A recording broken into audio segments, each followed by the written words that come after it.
The sun hung low over the Texas plains, painting the sky in shades of amber and crimson. Jake Mercer had been riding since dawn, moving his cattle across the parched grassland toward water.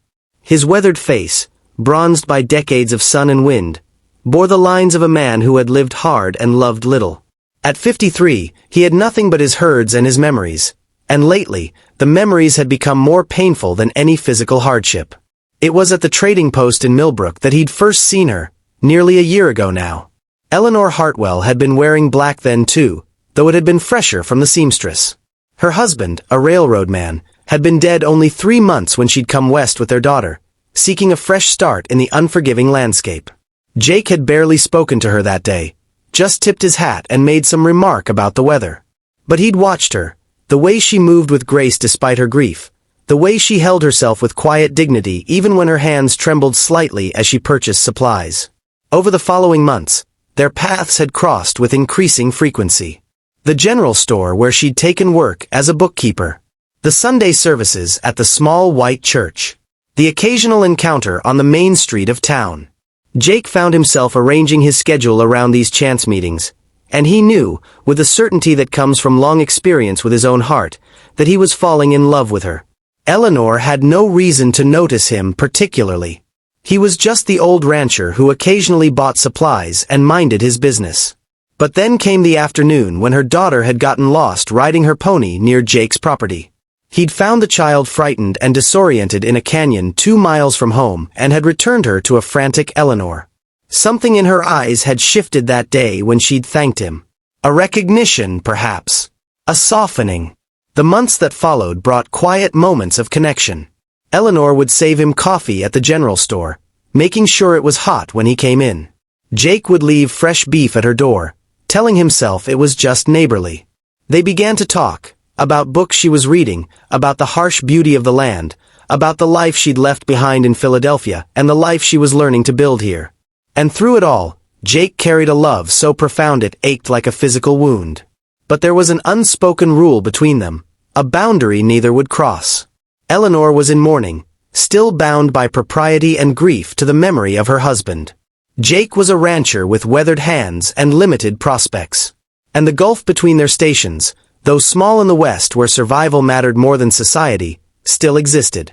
He was old enough to be her father.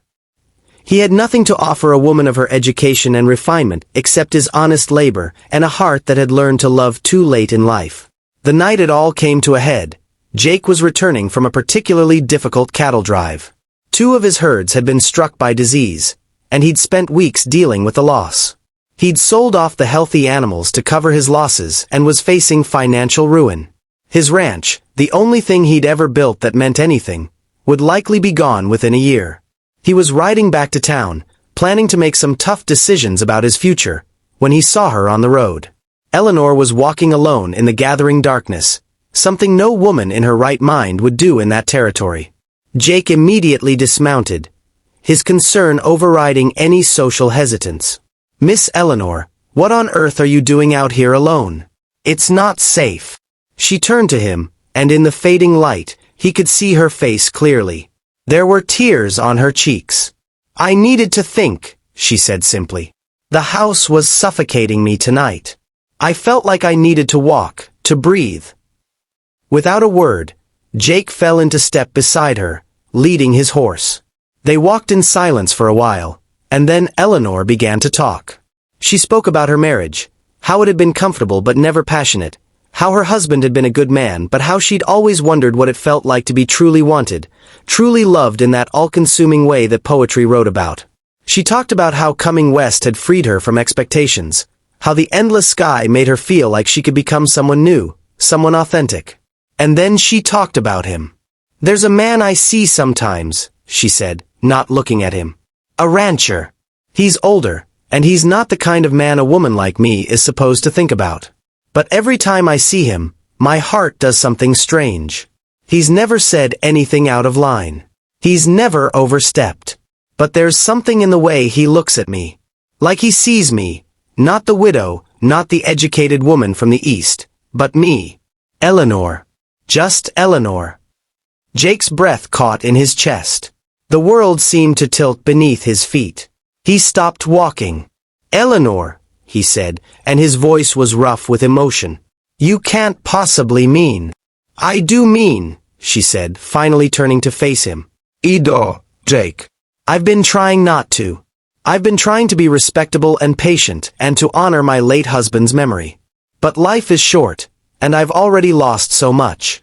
And you make me feel alive in a way I never have before." Jake reached out and gently took her hand. "I'm not a rich man. My ranch is failing. In a year, maybe less, I could lose everything. I have nothing to offer you but myself and a future that might be harder than the one you've already endured." "I didn't ask for riches or security," Eleanor said softly. "I have enough to get by. What I'm asking for is you. What I'm asking for is to stop pretending I don't feel this way." That was when Jake had spoken the words that now echoed through his memory. Standing in the moonlight on a dusty Texas road, with Eleanor's hand in his, he'd whispered, "I'd give 10 herds for one night in your arms. I'd give everything I have and everything I ever might have." Eleanor had leaned up and kissed him then, and it was like every lonely year of his life had been worth enduring for that single moment. They didn't rush into anything reckless. Over the following weeks, they began to be seen together openly, and while there was some gossip, the people of Millbrook had learned not to judge too harshly. Life out west didn't allow for the rigid constraints of Eastern society. Eleanor moved slowly through her grief and into something new, something real. And then came the morning Jake received the letter. The bank was calling in his loans. He had 30 days to settle his debts or lose the ranch. It was worse than he'd feared.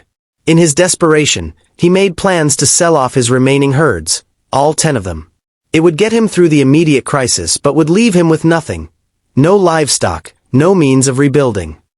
He was preparing to inform Eleanor of his situation, planning to tell her that perhaps they should step back, that he had nothing to offer her now, when she came to him with a solution. Her late husband had left her an inheritance, substantial enough to clear Jake's debts. She wanted to marry him, wanted to merge their futures, wanted to invest in the ranch together. "I don't want your charity," Jake had said, his pride warring with his love. "It's not charity," Eleanor had replied. "It's partnership. It's love. It's the future I choose. The question is whether you choose it too." In the end, Jake chose love over pride. They married quietly, with just a handful of witnesses. The ranch became theirs together, and over the following years, it prospered. Eleanor proved to have a keen mind for business, while Jake brought his experience and dedication. They built something neither could have built alone. But on quiet nights, when they sat together under the stars, Jake would still whisper to Eleanor about those 10 herds. Not because he would trade them for her. By then, the ranch had grown, and they were no longer in danger. But because he wanted her to know that in that moment on the road, with his life falling apart and his future uncertain, he would have given everything for her. That the value of one night in her arms was worth more to him than anything material, and that this life they'd built together, was worth infinitely more than any fortune. Eleanor would laugh and kiss him, and they would sit in comfortable silence, 2 people who had found each other against the odds, in a land that demanded honesty about what truly mattered. And Jake, the old rancher with weathered hands and a late-blooming heart, would thank whatever fate had brought her to him, out on those Texas plains where dreams and reality were often indistinguishable from one another.